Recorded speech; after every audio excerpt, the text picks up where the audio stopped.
Wally's the guy in the statue that you win. Well, technically he's not. That's they true. call it a Wally. It's a Jack isn't. Jones. It Gentleman, is not Wally. You are gentleman correct. just passed away 2 years ago. We became great friends. He had a heart transplant 20 years ago, and he posed for it February of '69 at the Winter Nationals. This guy's got Someone's a historian. Again, you learn lots and here. that's an amazing story. Hey, welcome to Car Guy Confessions, brought to you by ARP. I'm Jeff Smith. This is my car buddy Cam Benty and car builder Steve Strope, and we're going to tell you the stories. Hi. So I never get the center seat. We all probably know why. But thanks for coming to our little show here, Car Guy Confessions. Now, Jeff Smith isn't here. He's snow farming, as you said. Yes, I like that. absolutely. So hi, Jeff, wherever you are. Absolutely. And, of course, our title main people behind us, the lovely ARP, which is arp-bolts.com. Go there and buy a whole ton of stuff for your car now, or truck, or race car, or snowmobile. I'm surrounded by nuts. Right. That's right. Not you two. I mean, No. millions of pieces. That's true. Yes. So They can't see anyway, him. who we have here, if you haven't guessed, he's very recognizable. I'm hoping you're still recognizable. Are you recognizable? In small groups of people. In small groups. This is Over a long Fast period of Jack Beckman, who is a professional funny car driver. Was. He drives. Well, you still are. And hope to be again someday. All right then. You are a champion. I am technically the world's fastest elevator repairman right now, Steve. You are the world's fit. You're an elevator repairman. I am. Which means you have an awesome set of tools. I do. Parked right outside, as a matter of fact. The van. Awesome. It is. Badass. Otis? You work on Otis? Schindler. Schindler. I saw his I don't list. know how deep you want to get into this. What? 1988, fresh out of the Air Force, I hired on at Westinghouse Elevator. A year later, Schindler bought us. We changed uniforms. I did that for 10 and a half years. How do you know elevator names? Because I've got a friend who... Steve, this ain't rocket science, Do you know, Stop that. God, Lynn Park was for Otis Elevator, and he's the... Do you know who Lynn Park is? No. Lynn Park is the... probably one of the you finest know who Lynn collectors, Park is? finest collectors of cobras in the world. I should know who Lynn Park is. He's Then. in. Oh, that Lynn Park, yes. Do you know? yes. Do you know him? Yeah. No, I was course just you trying to do. make Steve It's feel good. bad. Good sounds That's good. okay. You succeeded. Boy, it's going all over the place today. Okay, so you kinda know reminds guys me of with something. elevators. So Otis is the world's biggest. Schindler is, we're number two. Yes. So long story short, I quit, took a huge cut in pay, went and taught drag racing, which morphed into a 14-year career getting paid to go drag racing. Nice. We're operating on elevators. Mm-hmm. And then how did we go drag racing? I enrolled at the Frank Hawley Drag Racing School. I wanted to upgrade my license. This would have been in 1997. Okay, so you're currently in drag racing on your own privately. Yep. I'm a sportsman racer. Yep. I fix elevators by day. What do you drive? I What racing? had my 68 El Camino, and then I had bought a used Super Comp dragster. So that was Okay, so it was a dragster. correct. July of 91, I did that and raced that car, built a brand new car in 95. It's the car that I eventually won the Super Comp championship in 03, and today it sits in the NHRA Museum in Pomona. Oh, cool. Yeah, I have a hard time getting rid of stuff. So you're nice. So you're driving on your own. You want to increase your skills.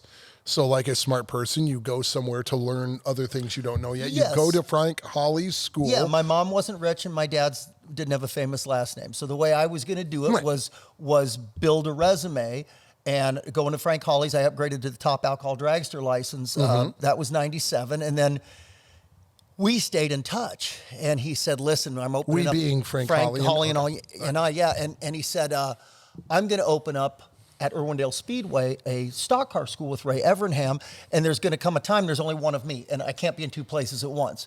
What would you think about coming and teaching at the drag race school? And again, it was which a is in huge cut in Pomona, pay. which is in This Pomona. is at Pomona, exactly. And this is mid-90s? This would have been early 98 we started talking. Later 90s. Okay. And then I quit my job November of 98 and went to work for Frank, and I never quit. I never stopped working for him. In Are you currently still working for him? July of this year, I flew back to Indy and taught a class, and I hadn't taught a class in years.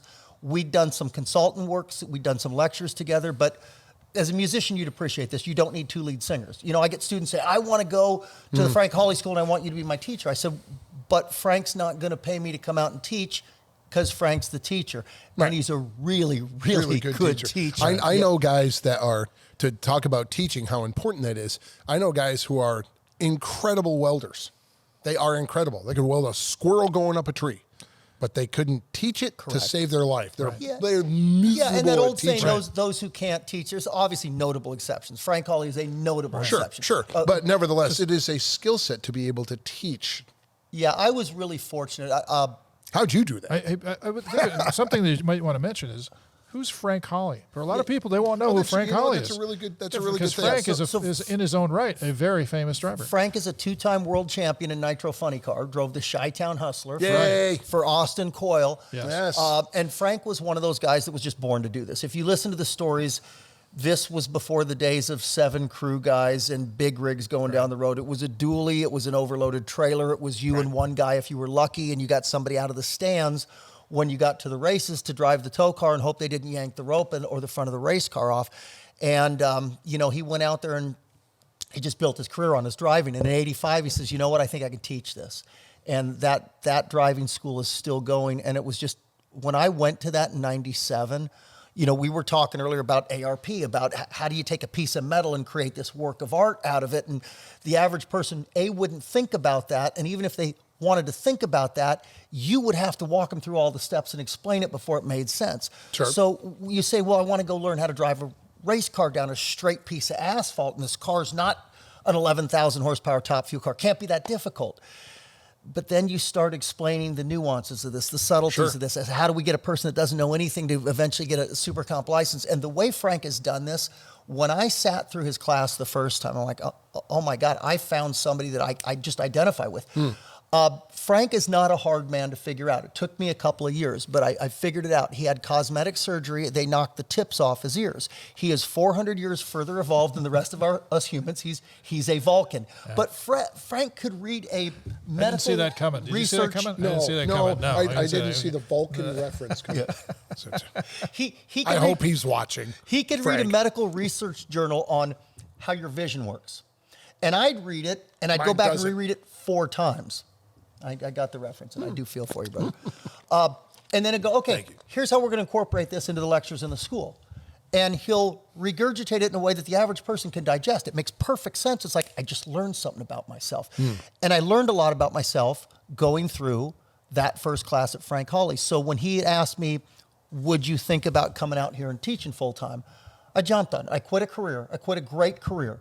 Took a cut and pay, went and did it, and I think that opened up a lot of doors to eventually get my Hey, we'd like to thank our sponsor, ARP-bolts.com. We got a fantastic little backdrop here. They make an outstanding series of bolts, almost anything you would need for engines, chassis, things like that. In fact, we were at lunch today, and a guy asked you about the bolt on the back of your shirt, and and I said, well, it's really about a head bolt. They neck the stem down of the bolt on a small block Chevy head bolt, so that the clamp load is even across 3 different head bolt lengths on a small block Chevy. And, so that's the kind of technology that you get out of ARP. And we've all got stories on all that stuff. For a translation of what he said, call ARPbolts.com. but the message is that you can't get any better than that. No, you cannot. There you go. Nope. Excellent. And then just check them out at ARP-bolts.com. We'd like to thank our friends at InTheGarageMedia.com. They have 3 fantastic magazines. They've got Classic Truck Performance, they have Modern Rotting, and my favorite, All Chevy Performance with Nick, my buddy Nick, you're is the editor. Biased. So Correct. yes, of course. Yes. But they're doing print media, which is of course our favorite. So Tangible color and magazine. everything. in color and everything, and you can get your car on the cover of one of those books, which is Right. a fun that's a deal. lot. Great tech. Great Written tech. by you and others not always that are written by me, but yeah. people. Yeah. Not always written by me. That's right. Just So pick it check up and them read out it. at InTheGarageMedia.com, and they're our friends, and they will thank you. So back up in 2005, I drove half a season in Top Fuel. A lot of my friends... Dragster? Top Fuel Dragster, exactly. A lot of... It was Dexter Tuttle's car. He makes color-fast caulking. He had a huge presence at the Menards stores.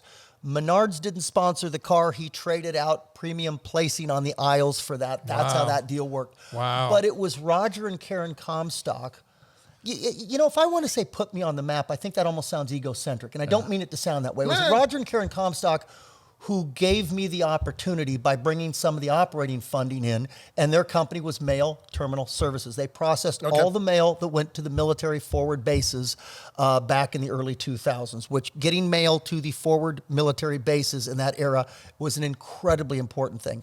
I was a military man. I never had to go overseas in combat.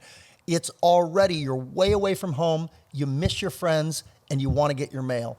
Being part of that program was really, really cool. But we ran half a year in 2005 in Top Fuel. And we tried to put a program together for 06 with Don Schumacher for a dragster. I was always a dragster guy.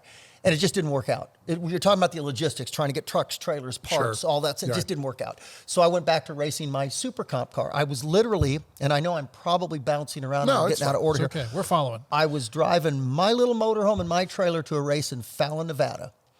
And Don Schumacher called. We had a couple initial conversations about, hey, would you think about getting in a funny car?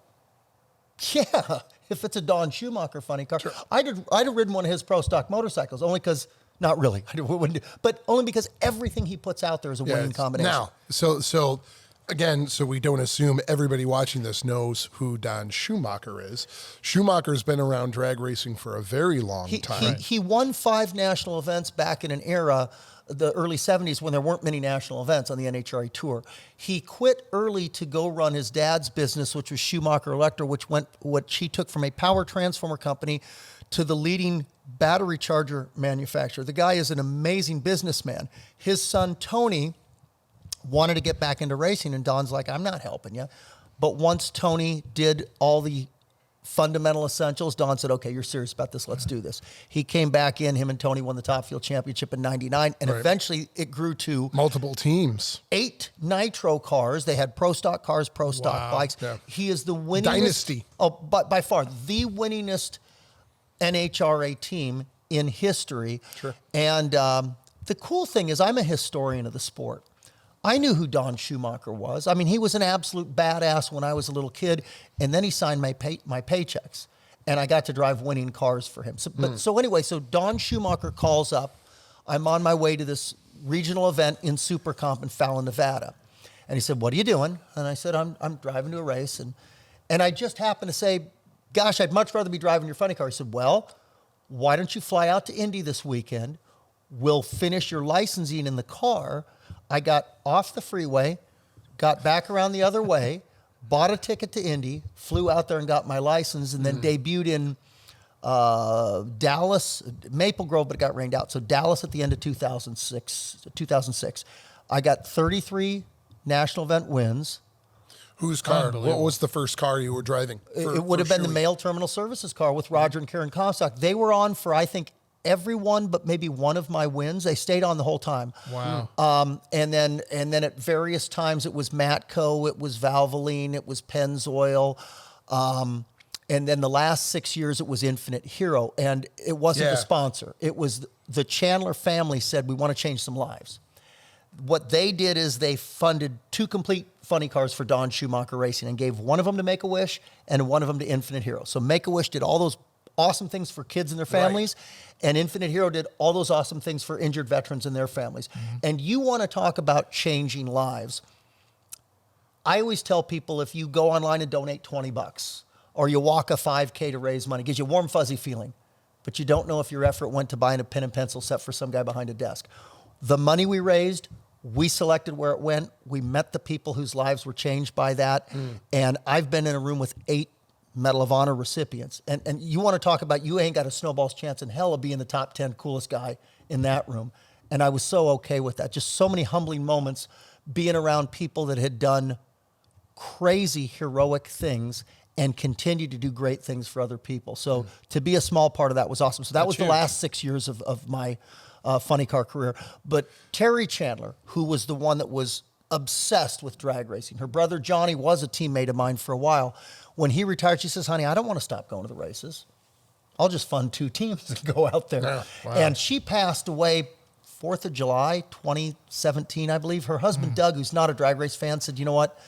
3 more years in her honor. I'll do that for you guys. So we knew at the end of 2020 that was winding That down. was that. Wow. Yeah, and by the way, it wasn't an easy time to find sponsors in 2020. I was faced with the very real possibility of not having a job for the first time since I was 10 years old. Yeah. And 1 week after my last race, I went back to work fixing elevators. After 22 years off, Wow. just a very surreal, I was going to say moment, a very surreal month. Yeah. Just getting back in the swing of stuff. Because like in 22 years, I mean, imagine you're a really good mechanic in 1968 and you went on a desert island for 22 years. And when you come out, the 1990 cars, they kind of look the same. They kind of do the same things, but the technology to get there is Right. completely changed. They have Yeah. tires. They have tires. Same. That's They have about it. tires. That's it. That's about all they have in common. So pretty A much. lot of catching up. Still Yeah, burn no nitro. kidding. So is that's what happened with your elevator practice?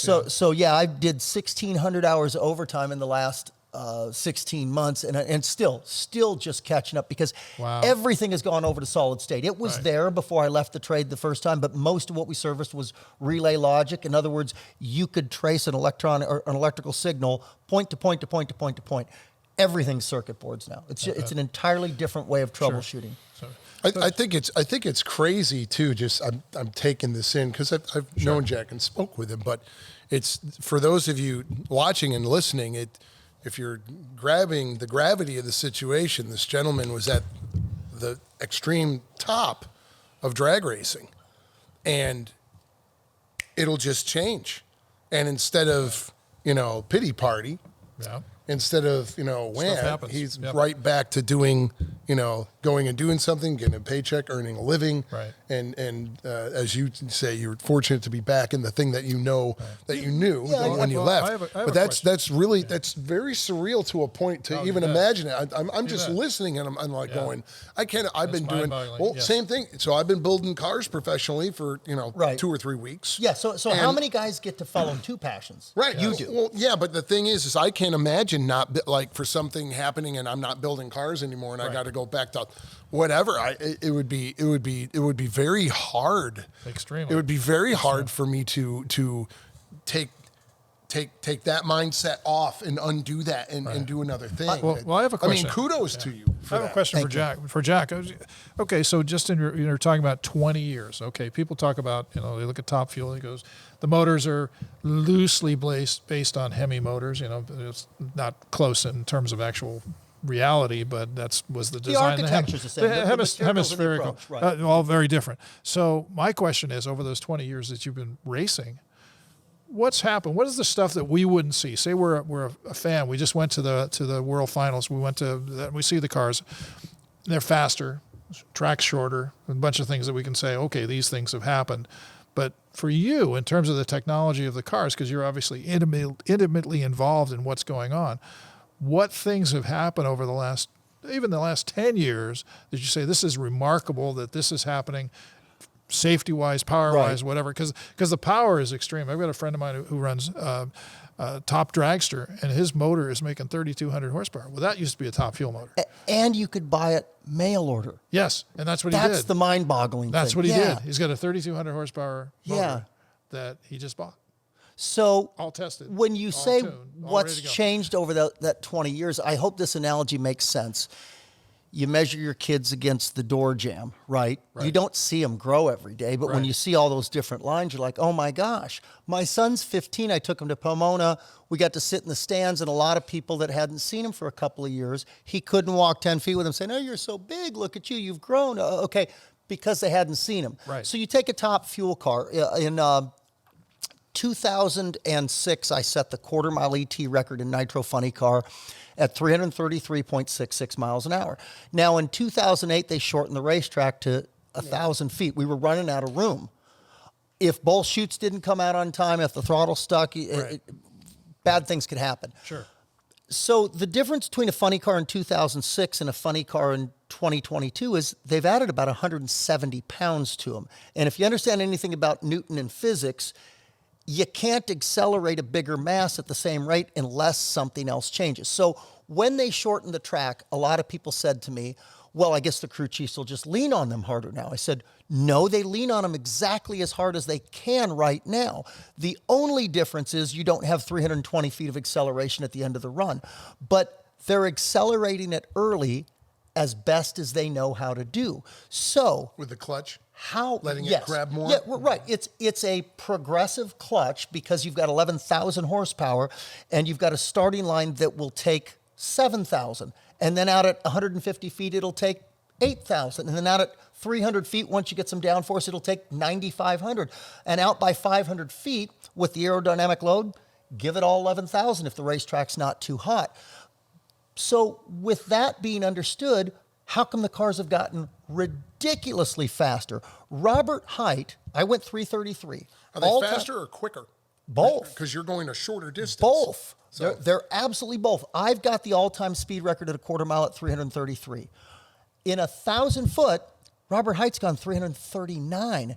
And guess what? They can go faster. NHRA just started putting the rev limiters down on the cars. It's not a true rev limiter, it's an ignition retard device.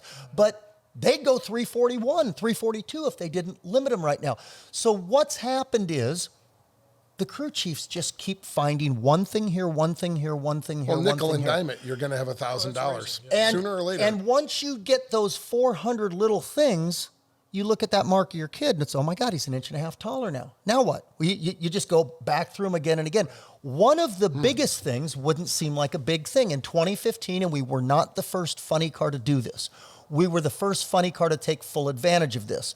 With Jimmy Prock and John Medlin as my crew chief, the headers, I believe at the time, if the front of the car was there, the rear of the car is there, and the headers come out at this angle, that was, I believe, 55 degrees. Oh, the sweep back? Yep. Okay. We laid them back more. And went out and... It's adding to acceleration? Because Well, of the pressure coming out? So sometimes you got to have the result Is first it like a before you fake come jet up. engine? It's actually propulsion? Yeah. So It's free. It's there. Jet powered. So if you'd have not? asked me, Sonoma 2015, hey, you're thrusting so it moves the car forward a little bit better now. How much quicker? Because remember, we don't care about speed, we care about ET. How much quicker do you think that'll make the car? Top of my head, I would have said 100th and a half. When all was said and done, it was over 1/10 of a second, Yeah, about 1200. And that's let me tell you, brutal. 1/10 of a second is literally the blink of an eye. It's enormous in drag racing. So now that we know what the results were, let's go back and figure out why they were that way. Well, what happened is when you stepped on the throttle, they calculated that at max fuel load, which by the way is not the starting line, it's out about 400 feet, you've got roughly 800 pounds of thrust Yeah, it's a concussion. per pipe. Yeah. 6,400 pounds of thrust coming out of those pipes. Well, they're vectored, right? It pushes down, it pushes forward, and if you're looking from the front of the car, they're angled out, it pushes It's center. in. It's pushing center. So what happened was we were crushing the car into the racetrack so hard when we stepped on the throttle that tire got smaller. Once you stopped doing that, you moved it forward more and down less, you had more tire on the ground. Well, if you got more tire on the ground, now instead of the starting line being able to take 6,000 horsepower, it 65 could take or 8,000. 60 or So whatever. you fed it more clutch. Clutch is what accelerates the car. Right. You could literally look at the G meter on a run and tell a good run from a bad run. The only thing that makes a car fast is a G meter. The higher they are, the longer the G's stay high, the quicker the run will be. So that was that 1 month where your kid grew 4.5 inches. So when you stood back and said, why did the performance of Funny Car take a quantum leap there after kind of a barely rising linear graph? It did this. The headers did that. But guess what? The top fuel guys couldn't benefit quite the same because they've got that wing and the header angle was going to do some weird stuff. Yeah, it's going to play with the aerodynamics. But they still got quicker. The crew chiefs just picked away at Right. all these little things. See what you learn on this program? But so Cam, but back to your original question. If the audience is going, okay, but what changed in the rules?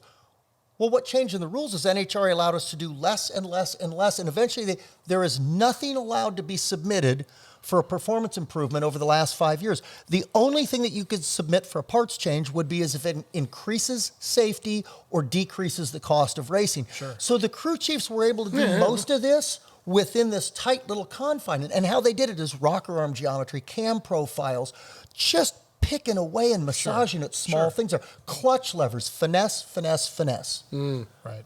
Incremental gains. Yeah, because when something's brand new, take drag racing in 1958, an Oldsmobile, a Cadillac, a Chevy, a Chrysler Hemi. There are no rules. Run what you brung.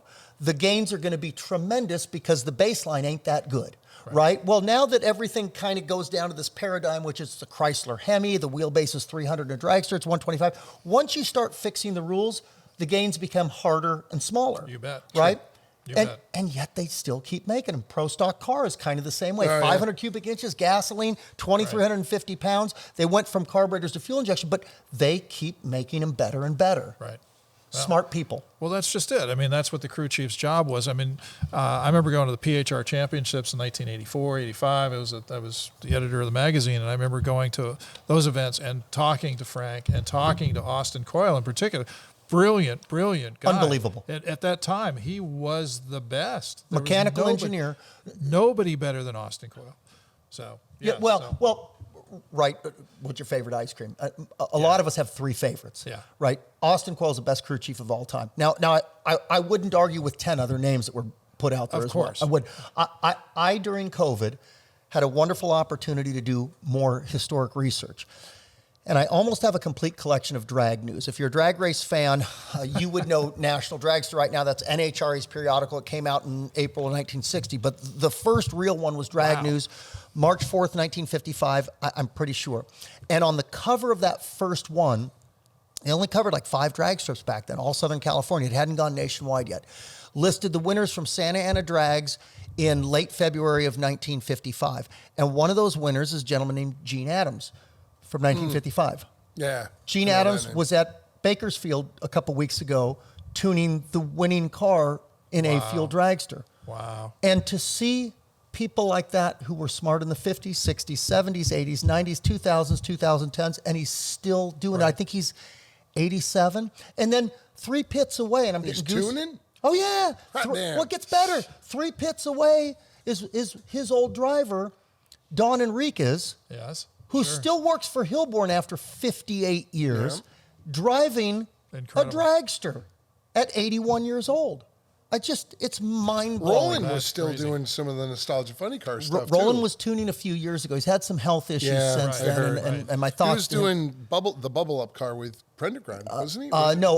Ron Hodgson. That's a tough one to pronounce sometimes. Yeah. But he worked with Jim Murphy's top fuel dragster out there. But it's cool to see your heroes Sure. still be badass. Yeah. 3 decades later. See, it can't happen in boxing. You could be a Muhammad Ali fan. When he's 56, he's not going to get in there and fight good. No. For tuners, well, John Force still getting long it as done you're at still 73. sharp. Yeah, John Force, 73. Wow. Still getting it done out there. I love drag racing because the sport is not that old, not compared to baseball or something like that. We still have a couple first-generation people left. July 10th of 2021, I had the honor of emceeing a birthday party for a gentleman named Ed Iskandarian. You probably know him as Iski. And that was his 100th birthday. Yeah. And he sat in a top fuel car and cackled it that day. I think it scared the bejesus out of him, but I'm he did sure it did. Yeah, I'm he's sure. 101 now. We did a Yes. dinner with him last week, still going strong. How many sports? And Alex, right, from SoCal Speed. Exhidious. Yeah, Exhidious. Alex is 100 years old as well. 100 or 101. So I was at the NHRA Museum 3 years ago. They were doing some panel function. I've had the honor of being able to MC a lot of those. But I asked Alex, when everything was said and done, I said, would you mind if we got a picture together? And he looked at me and said, why would you want your picture taken with me? I'm like, you're even cooler than I thought. Yeah, I said, yeah, there you because go. you're Alex Exilius. yes. There's a guy that goes back to the Dry Lakes The very in Bonneville beginning. No, the in very the beginning. 40s. You bet. I'm telling you, it just gives me goosebumps. Well, he was there with Parks and the whole deal when it first came down, back in the safety safari times and all that. with Back when Wally. it was called the Drag Safari. They Yes. hadn't even renamed it the Safety Safari Really back interesting. then. It's Didn't know really that. cool. I've got a great picture of those guys Yeah. all together. That's just from like '61, and they've got all their cars on the starting line at Lions. It's all the phone poles and the wires and everything, and all 61 cars. 1961 Pontiac. There was a Pontiac Safari in there. There was crazy. Those guys were just amazing innovators for the time. We'd like to thank our friends at inthegaragemedia.com. They have 3 fantastic magazines. They've got Classic Truck Performance, they have Modern Rotting, and my favorite, All Chevy Performance with Nick, my buddy Nick, Oh, is you're the so editor. biased. So, Correct. yes, of course. Yes. But they're doing print media, which Yes. is, of course, our favorite. So, Tangible color and magazine. everything. in color and everything, and you can get your car on the cover of one of those books, which is Right. a fun that's a deal. lot. Great Yeah. tech, Great written tech. by you know, and others not always that are written by me, but yeah. Yeah. Not yeah. always written by me. That's right. Just So pick it check up and them read out it. at inthegaragemedia.com, and they're our friends, and they will thank you. So we'd like to thank our sponsor, ARP, and ARP-bolts.com. And, I mean, we all 3 build cars. We all work Yeah. on this stuff. And I mean, tinker. You tinker. I tinker. Yes, we all build. Yeah, and you know what? It's kind of a really cool multiple purpose fastener for me because there's all the science and all the technology, which is bottomless. Trust me. Unbelievable amount of research that they put into these things. Absolutely. And on top of it, you get them out of the package, and they're absolutely beautiful. Which I've joked before, it's like jewelry for your Right. car. And They're when pre-oiled. we're building Yeah. when we're building a high end car, there isn't anything else going on it. It's part of the criteria for me to have them lining the engine bay, not just on the engine, everywhere. Yeah. Right. So you get all the strength, the durability, the reliability, and fantastic good looks. Sure. Kind of like Jeff here. and without peer. Without peer. Anybody and else you know better? what? Or pairs. Without peer, there's nobody else Correct. that does what It they is. do. It is. So check them out at arp-bolts.com, and they can help you out. What they did, Wally had his detractors, but I think anytime you look at somebody that's at the top of their pyramid, Look at us. I'm not trying to sugarcoat this. I'm trying to say this as honestly as I can. I think they're more interested in their creativity than appeasing everybody. Yeah. So Wally wasn't afraid to rattle some cages, but what he did was magnificent. Just absolutely stunning. Look at the legacy he's left this sport. You bet. My And well, that's the thing is he actually cared about the sport. yes. So Wally's whole Wally's philosophy, the guy in the statue that you win. Well, technically he's not. That's they call true. it a Wally. It's It a Jack isn't. Jones. It is Gentleman, not Wally. You are gentleman correct. just passed away 2 years ago. We became great friends. He had a heart transplant 20 years ago, and he posed for it February of '69 at the Winter Nationals. This guy has got Someone's a it. historian. And, and a half. and well, but and Again, you learn lots and here. that's an amazing story. You know the weird thing though is I'm trying to remember numbers and dates here. I don't have a great memory. Like I'm talking to my elevator buddy today. I couldn't remember the job I went to on my 3rd stop for overtime last night, and this guy remembers where he was 10 years ago. Wow. All I'm saying is I love drag racing so much. I try to be good at it, but I'm an elevator guy now. And all that stuff got put in a storage room in the back of my head. And I really got to think harder to retrieve that right now. But the Wally Trophy was first presented at Indy in 1969. That was the first time First one, somebody huh? was Interesting. officially given Really? it for race winning. that trophy that with him Correct. being the model by the slick and There's pictures of that banquet that they had at Indy. And Don Garlitz is... Him and Tommy Ivo, it's insane clearly a horrible memory. what their memories are. It's insane. No. But I'll give you an example. I emailed Ivo. I said, hey, was that Niagara Raceway where you won the 59 El Camino for winning the NHRA race? And he emails back at 4:20 in the morning. That's Ivo's lunchtime. And he says, Jack, apparently you don't remember. He remembers the last time he told me it was 1960, and it was Montgomery Dragway where he Wow. won that one. Wow. But I had called Garlitz for some info about something. And I switched some years in my head, and I said, Don, when you got burned at Chester in 56? Sure. He's like, no, that wasn't 56. Then he rattles off the date. Oh, they Well, by know that it time, I got immediately. back to my notes, Right. and he's just right along the lines. And to be a participant in this sport, let me see if I can make this make sense.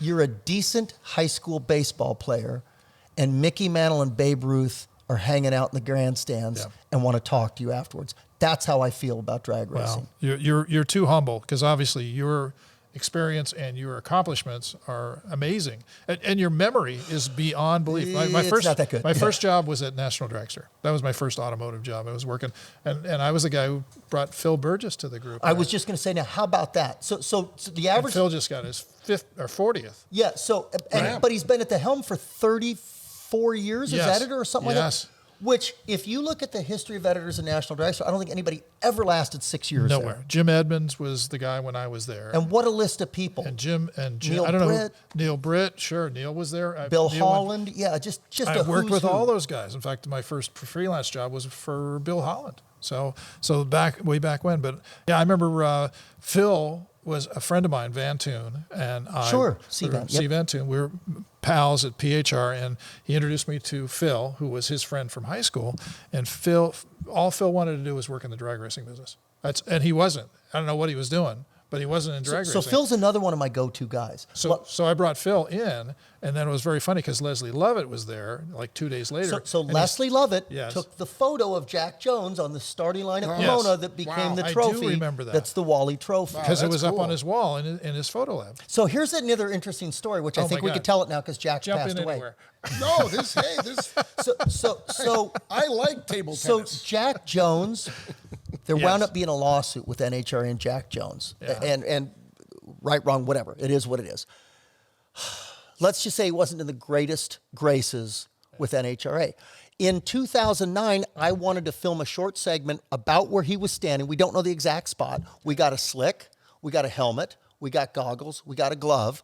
And I told you guys that in 1969 at Indy was the first time they presented the Wally Trophy. So it technically should have gone to Top Gas, Top Fuel, and Nitro Funny Car. On Guys was Funny Car. I'll remember Top Gas in a second, but Perdome won Funny Car. I'm sorry, Perdome won Top Fuel. Perdome brought his trophy to the race so I could use it in that piece. So I'm holding the 1969 Top Fuel Wally, and my buddy is filming this piece here. And of course, we got to get permission because they're going to put it on the show. They didn't want me saying Jack Jones. Of course. And I said, guys, you can't change history. History. So here's how I sold Good. it. Good I for stood standing up to I that. stood on the starting line. I said, here I am standing where 40 years ago, another Jack, Top Gas racer Jones, that was posed good. for this, and they let that fly there. Oh, my gosh. But I've been asked many times, and I know I didn't answer it the way it was intended. What's your greatest accomplishment in drag racing? But I answered it in the most honest way. My greatest accomplishment in drag racing is that I'm great friends with Frank Hawley. I inducted him into the Hall of Fame. I've got to meet and hang out with Wally Parks. I can walk into a room with so many of these legends and have a conversation with them. And I'm that kid in the high school baseball game. So NHRA's first national event, and I know I'm bouncing all over the place, but this is how cool this sport's been to me. Their first national event, which was the culmination of the drag safari in 1955. They went around and set up regional races all around the country, towed to truck trailer trophies, PA wiring, all the electronics to put on a race. And they're trying to undo, at that time, the public's bad image of Dedicated to hot safety. riders and street guys, and there was all Right. those bad B movies showing they're Hot just a Rods bunch to of Hell, right, hooligans. They- And they- they- one they're of- trying to undo this. One of the original Drag Safari members, Parker, was a chief of police there. So he obviously could get the local police together and get them to support this event. Law enforcement was an enormous supportive device for the first few years of NHRA. Right. Sure, Then it you makes had this- sense. You want to then- get the kids off the street? Great, let's help. Then you had this weird deal, and you'd have to ask Encyclopedia Brett Kepner about this. It just got a little odd where there's an association boycotted. And anyway, so Great Bend, Kansas, 1955 was not Labor Day weekend. That first national event that, Right. that That was eventually the morphed US into the U.S. Nationals, National. right? Wasn't even called the U.S. Nationals, I don't think, till 77. It was just the Okay. Nationals. Yes. Because there was nothing else. else. Right. So somebody had to make the first run. Somebody was the ribbon-cutting run to say NHRA has made the big time. Wally Parks selected a gentleman named Art Krisman to do Yeah. that. Art Krisman passed away several years ago. I've got a picture of him Also standing. a master car builder. Oh, just master top level car builder. I see you've done your homework, Oh Steve. yeah. Well, his stuff graced tons of stuff I grew up reading, but he was also in a whole bunch of different issues of Rider's Journal and some pieces that he'd done and redone, and those guys are just top shelf quality So he was and a great racer. Yeah, so he was hot rodding royalty. Sure. Right. And he would have maybe been as big as Don Garlitz, but he quit, I think, in 62 to go work for Autolite, and they had a no racing clause, and he just created another legacy for himself doing that. But he made the first run. And I have a Was that in like the Chisler? that would have been the Chisler number 1? 25 car, the root beer color. Oh, the coupe, the chopped coupe. Yeah, the wheel cap. It was massively actually a chopped coupe. round car. Well, it was a trackster converted to a dragster. Right. Trackster. Yeah, Okay. yeah. Love it. So my Super Comp car had a tribute to him on the scoop when it wore the number 1. It said September 29th, 1955, first run in NHRA's Nationals history, Art Krisman. And I got a great picture of him and I standing next to my car. That's cool. And just, again, our sport's young enough. They're dying off now at an alarming rate. But I've got to meet and spend time with so many of them. I'm never giving back my experience here. Well, this is awesome. I went to Tom McEwen, who I worked with at, I can't remember the name of the magazines. Marcel will remember. And But Jason. Tom probably made a lot of money from it. I'm Yeah, guessing. of course. And we went to, he says, you got to come. We're going to do, they're prepping for the Cackle Fest.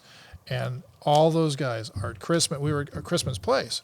And all those guys are sitting and they're all testing and tuning. Tell them what a Cackle Fest is. Well, Cackle Fest is where they fire them off. They line them all up. They line Historic them all up. and vintage drag cars. Correct. Historic and vintage drag cars. Very important part of that deal.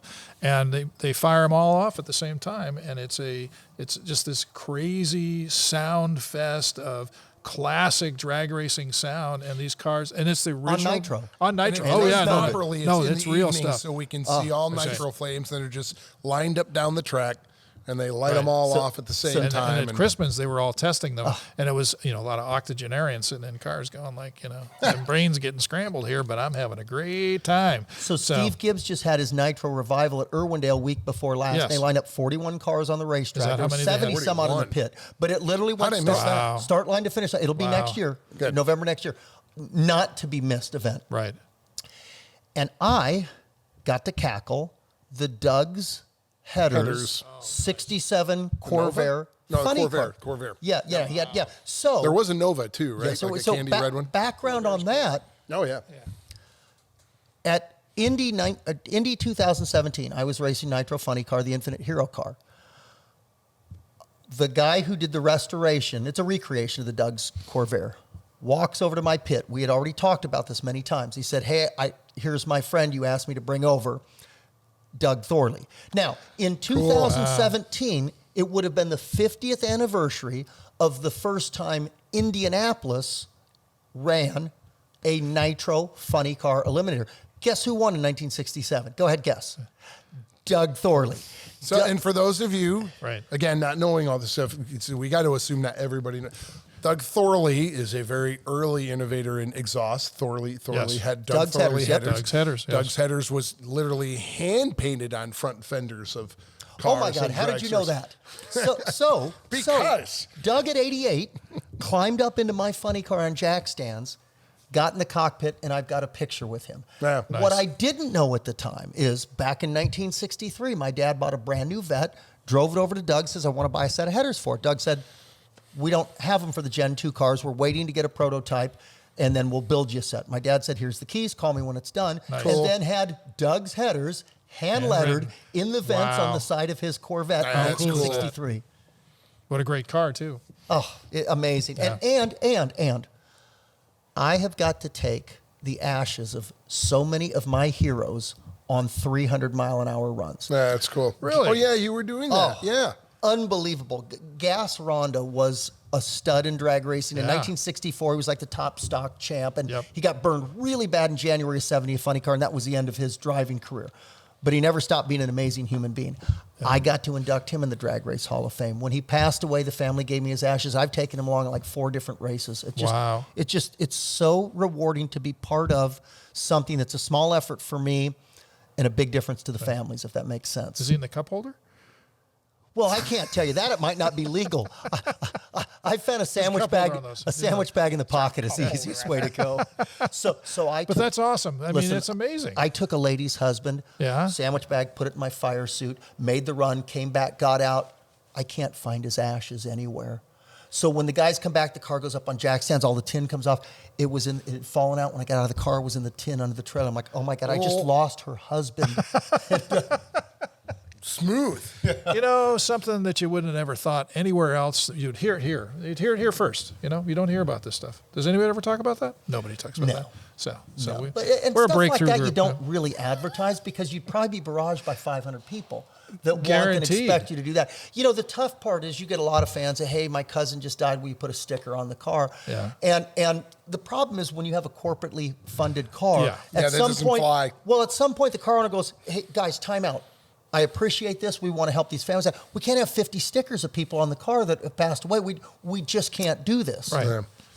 Unless As that's simple as if I let you, then I got to let everybody else. Right. So you just don't advertise stuff like that. When Right. people come up, I've taken Purple Hearts down the racetrack. I've taken Silver Stars down the How racetrack. cool is that? Yeah. I love that.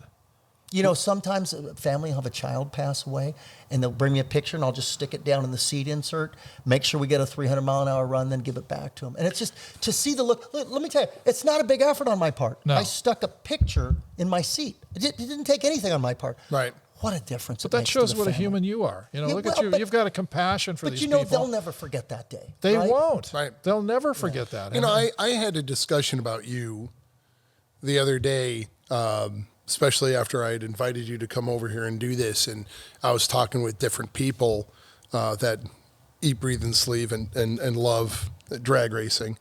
And I'm like, I'm hoping to God he gets another ride.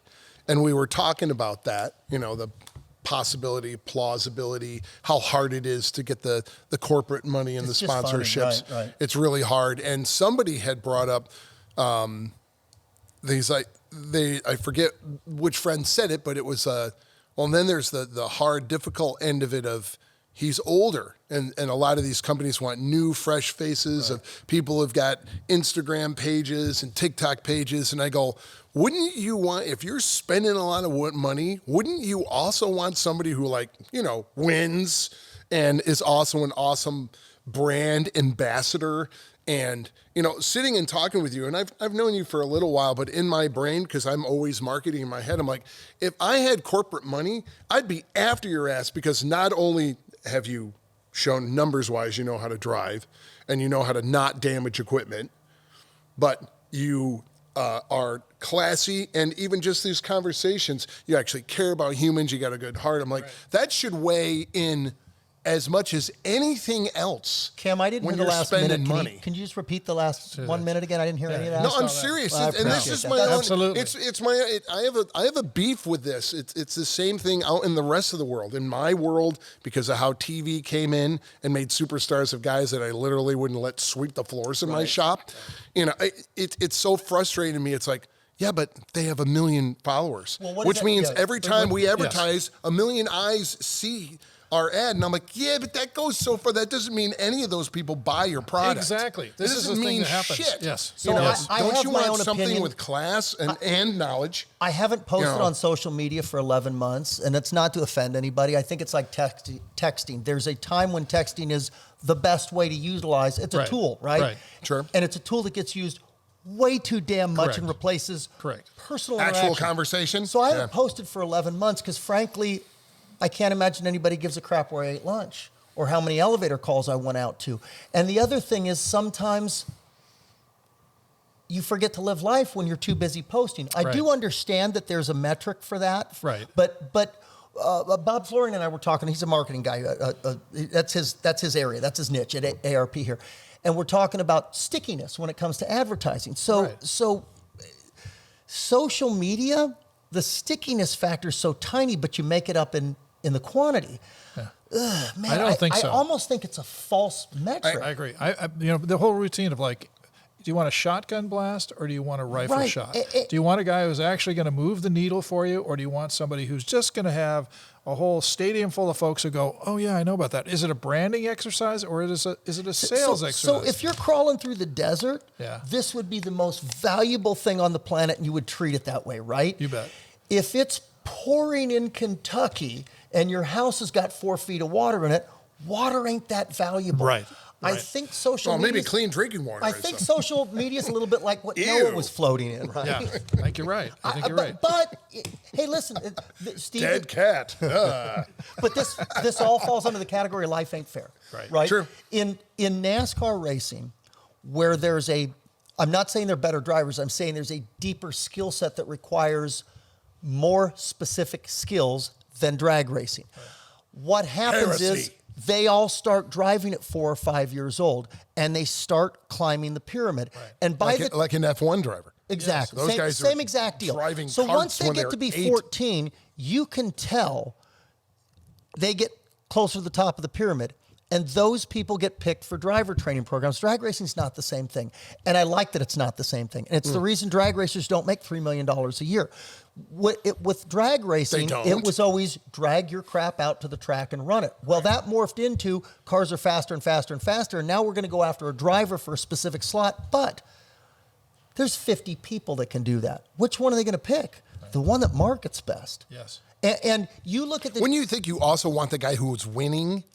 To a point, but listen, if you as long as he's not, a stone-faced bore fest that doesn't know how to talk to all people. All that stuff, what I say, take with a grain of salt. A mediocre driver in a great race car will win 2 races a year. A great driver in a mediocre race car will never win unless the planets line up. Sure, okay. It's the crew chief, it's the equipment. But if you get a Schumacher funding, okay, just for existence. Yes. For example, if you've got a top pro team with people that know what they're doing, and they can choose a driver, again, far be it from me to call the shots, but I would rather have, again, in this conversation that I was having, pretending you're not here, I'll just tell him the conversation. Yeah, you can leave.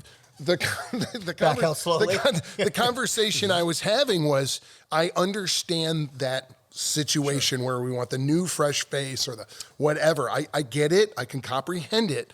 But if you can have somebody with a lot of knowledge, who also has proven themselves a winner, who has a fan base, yes, and he's a good front man, knows how to promote the product, which he's excellent at. That's a lot of check marks. That one's a biggie. Being able to be out there and hey, you're quick on camera. And communicate about the car when you make a run. Be able to come back and say. So I think what's lacking though? Where would the lacking be? I don't understand the potential sponsors. Just call me. Yes. What would the lacking be? The guy he's quick on camera. He's fun. He's active. He's got a whole following. So why would you go with a 20-some-year-old nobody who hasn't earned their way, who he might have a following, but who knows if he's a drip on camera or not? But that who knows if he's got 20-something's any class or not? Yeah, they're not going to get the ride unless they bring money too. So if I know how that works. If I already know that background. If that 20-something got a marketing degree and is busting their butt out there, and the guy I like right now is Blake Alexander, young guy, aggressive. Josh Hart, I'd say the same thing about him. Yeah. They've been great at getting money. They will wind up being great race car drivers because they've surrounded themselves with good people, because they've put themselves in a position through their hard work to do it. So it's back to the drag racing deal. There's not 500 sponsors waiting there for money. There's not Don Schumacher with 8 empty cars saying, let me pick the people to fill this. There's somebody with a car that says, you can bring in $250,000, but he can bring in $1.3 million. Right.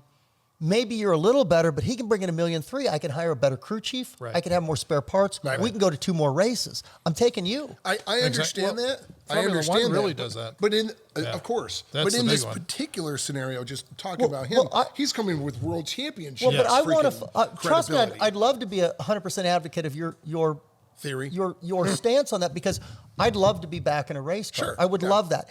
And I'm 56. John Force is... you're 46. Exactly. Right. Don Force... Work it, man. What's wrong with you? John Force... Perfectly good line going here and you John Force is 73 and still winning. Yes. But he's an outlier on that. Yes. There's a shelf life. Look, you get these younger guys... I can still drive a race car. And I think I've learned some things over the years that would be beneficial over the course of a season versus a younger driver. So you could say their synapses are a little bit faster, their visual acuity is slightly better, but I think my experience could probably offset that. Sure. So how do you get back in that car? You find money. Right. So here's the problem. I'm gone 12 hours a day to get an 8-hour paycheck with my drive. By the time I get home, staying awake's a big feat. Where are you going to go look for money? It's just how much do you have to work? I'll tell you this. I want to be back in a car. I'd love to be back in a car. I love the fans. When I went out to Pomona, I don't just miss the car. I miss the people. It's a wonder. But you know what? I'm okay on either side of the rope. From the pit side of the rope with the crew, looking at the fans, I love that. From the fans side of the rope, looking at the cars, I love that too. I'd like Sure. to get back in the helmet, though. I truly would. You know what I was impressed? I didn't share this with you. Yeah. So I bumped into him at the track. Actually, called him ahead of time. Said, "Hey, we're hanging we out met at Clay Milliken's pit. Yeah, we got to sit down. Sure. There's We're another over amazing, super amazing. cool. Very guy. much. Super cool guy. The guys at Comp really love him. I mean, I did a bunch of work for Comp for like 7-8 years, and I got to meet Clay. There's a self-made guy. yes, perfect very example. much so. Very much so. Awesome guy. I had talked with friends afterwards and I've known you for a little bit, but he one of the cool things about him is how grounded he was. He wasn't, and I'm sure with all the connections again, pretending he's not here, with all the connections he has, he wasn't wearing any mega passes, and Right, all sure. access, everything. He was just walking around with his son. Had to pay for my ticket. That's it. He was just walking around with his son, hanging out and digging the racing, which was very humbling for me. I'm like, that dude ruled the roost here. You know, and he didn't call in any favors. If you'd like to sponsor Jack Beckman, just call by the way, Steve. Care of Steve Strope. Because Yeah. I'm going to take 2%. He's got his agent. Hell, you can take 20% if we get enough. I got that You on can reach film. him at 555-555-5555. Hey, here's an interesting thing, and you want to talk about making opportunities for yourself. And before that, I want to say one thing. If I never get another ride in the car, I got a paycheck. Don't say that. No, I'm saying if I never Don't did. put that in the universe. Yes. And I want you to know this because I knew one day this would end, and it probably wouldn't end the way I wanted it to. Like Perdomo and Bernstein got to retire on their own accord. Bernstein came back out when his son got injured. But what I'm saying is they were done. They'd accomplished what they wanted to. Sure. The rest of us, we run out of money. If I never get back in the car, I got more out of drag racing than I deserve or ever dreamed about. I don't know about deserve. It sounds like you earned it. Yeah, well, look, the right people were there to help me, but I think I made good decisions to open the doors to meet the right Fair people. enough. I'd Right. love to be back in a car soon. So NHRA said, "Hey, would you like to come and talk to the Top Eliminator Club?" I'm like, man, I'm here with my son Jason. My dad's 85. He flew out from Dallas. I want to. Yeah, sure. I'll come talk to him. So I was up there talking to him, and the fans asked some questions and whatnot. And then I'm leaving, and a guy walks up to me and he said, "Here's my business card. Call me. Maybe I can help you." Maybe. Nice. Maybe that's. I talked to him yesterday, and maybe. I mean, But you that's how never that know. works, though, right? Exactly. I'm It not is a how that works. I'm not a marketing major. We're not Bob Florine here at ARP who understands the psyche of marketing. I'm not great at that, but. You're right. He is a genius at That's right. that. And he Yeah. also looks much better with his hair long. But it's yeah, I think Most so. people do. I I mean, Bob's right behind the camera, but he gets younger looking every time I see him, which Does he clearly means my eyesight's going to hell. wow. But Okay. anyway, Well, that was a backhanded compliment. what's that saying? One of my favorite drag racers, Joe You're like, Amato, "Great, used to say I'm it. blind." We said luck's where preparation meets opportunity, right? So Right. so maybe I'll get lucky. But you never know. by being you in the never right know what the place. contact is going to be that pops open a new door and stuff happens. Because you are, as Steve has said, you are truly the full package. I mean, you've got the talent, you've got the spokesperson, you Well, talk that's the what I want in talk, the you got sport the that I like. information. I want classy people that know what Exactly. they're doing. The fact and I that you thought have- you wanted me, Steve. Well, yeah. Oh. One. Okay, I was So, confused. Who's coming in? Not on. Well, actually, finish your thought, and then I got a question. No, for I you. just, and I also, because, I love all that history. You have an amazing library of We of have books we and have things. we have compared Have you compared? libraries. Yeah, Wow. he's got a forceful library as well. I bet, but Yeah, I he got does. to say though, but having all of the talents that you have, I can't imagine somebody wouldn't find this to be an attractive package.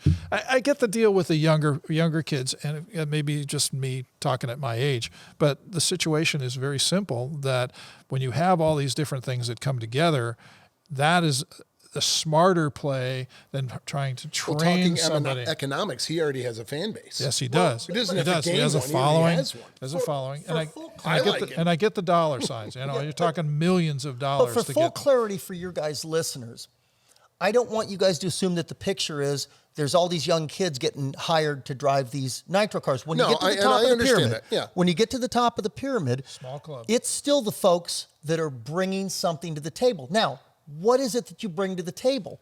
Is it 1 million fans on Instagram? The one with $1 million is going to get more Yeah, rides I than the one with understand the that. million fans on Instagram. Right. So all I'm saying is, at the end of the day, I understand the rules. Whether I agree with them or not, we're bound to play by them. Right. I need to work to find funding. If I can bring some more funding in, I believe there's a team out there that will push the rest of the way and get the rest of the funding for that team. So currently we're about $1.4 million shy. How much you need, Jack? About $1.4 million. Well, maybe you can find an escalator company. Yeah. So it takes, look, if you've got trucks, trailers, parts, funny cars, spares, if you've got everything in a warehouse ready to go racing, to run the car at the championship level for a year, it's about 3.2 to 3.5 million. Tim Wilkerson does it for less, and I can't understand how he does. But remember, he's owner, he's driver, he's crew chief, and he doesn't take a salary. So you just cut out two of the salaries. That's how he does it. Yeah. So It still doesn't make it but for two. For Makes it mortals, more than two. to hire the 9 people it takes to run the car aside from the driver, to maintain the trucks and trailers, the travel expenses and all that, it's about 3.2 to 3.5 million to run at a championship level for a year. Compare that to 30 million for NASCAR, 150 million per car, because they're all 2-car teams in F1. It's exponentially less expensive because there's only 7 mechanics. Right. Whereas you got a qualifying crew, a shop crew, an engine crew, a a person, and a race day crew for NASCAR. You get the same 7 guys for drag racing. Yeah. Here's a question. Outside people who are fans of it, and they go, because one of the cool things, as we know about NHRA, is your entry pass is a pit pass. You can walk around, you can see the crews working on the cars. Yes. So those guys at the top level, AA fuel, let's say a funny car or dragster, those 7 guys we're talking about, is that their full-time job? Yes. That is that they are hired employees. They don't go home and have a different job. Correct. Where it gets difficult. Play baseball. Where it gets really difficult. You take a guy like Gary Dencham, who has driven a nitro funny car since 1971, and I inducted him into the Hall of Fame. Again, goosebump moment. So Gary is doing it on a tight budget, limited number of races with part-time crew guys. Think about this for a second.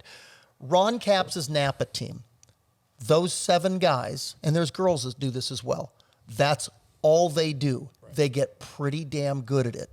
Gary Dencham's got guys that come to 3 races a year and go work a regular job. How much practice does that bottom end guy have at sliding under there with the air ratchet or electric now, knocking the oil pan off, taking the rod caps off? It's hard to be fast when you don't do it frequently. It's hard to be perfect when you do it on a part-time basis. I got some bad news. We got to wrap it up. Oh, we do? Yeah, we do. Oh, that leaves that means it was fun and it went fast. Yeah. Well, we'll have over an hour, man. We'll have to do it again. Seriously? to do another question, because I want to ask you what you thought about Tony Stewart. Smoke coming in. He looks like he's loving it. Having a great time. Love Tony Stewart. Excellent. A down-to-earth hot rodder, if ever there was one. He's got 2 thumbs up in my book. Excellent. Yeah, and he seems like he's going to be a good ambassador. He's the having real a deal. Great time. And all of his teams, everybody on his 2 race teams, loves him. That ought to tell you something. Yeah, that's good. Well, it's good to hear. Well, then we can leave on a high, happy note. And you're welcome, Tony. Yeah, indeed. And potential sponsors, just get them a ride, would you? So you too can reach this demographic. That's right. You can. That's right. So we've learned a lot, I think. I think we've learned many things here at Car Guy Confessions without Jeff Smith at the moment. Yes. And I'm still kind of weird being in the center seat. I know. This was a good one, though. I enjoyed the heck out of this. It doesn't seem awkward at all to see you in the center, Steve. Yeah. Okay. Center square. It's like, just stop. You can be Peggy Cass. So, of course, we'd like to thank our sponsor, ARP, and you can get on the web and go to arp-bolts.com. And again, they have, you know what? I'll just break the wall. Bob, how many pages is the new catalog? Well, talk almost 200 pages. 200 pages. Almost 200 pages of bolts and nuts, fasteners, and everything else. And at the highest quality level, not only looking, but obviously functioning. Your life depended on it many times. So engines staying together. I just rebuilt my street rod. It had 1983 ARP rod bolts. I would have reused them, except we put new rods in. At 500 horse, I run ARP rod bolts because I don't have to think about them. At 11,000 horsepower, I ran ARP rod bolts because I don't have to think about them. That's right. It. And there you go. I can't say anything more than that. So thank you, everybody. Thanks for tuning in. We had a great time, and I'm sure we can drag Jack back again for another NHRA history review. See you. Thanks. Appreciate it. Bye.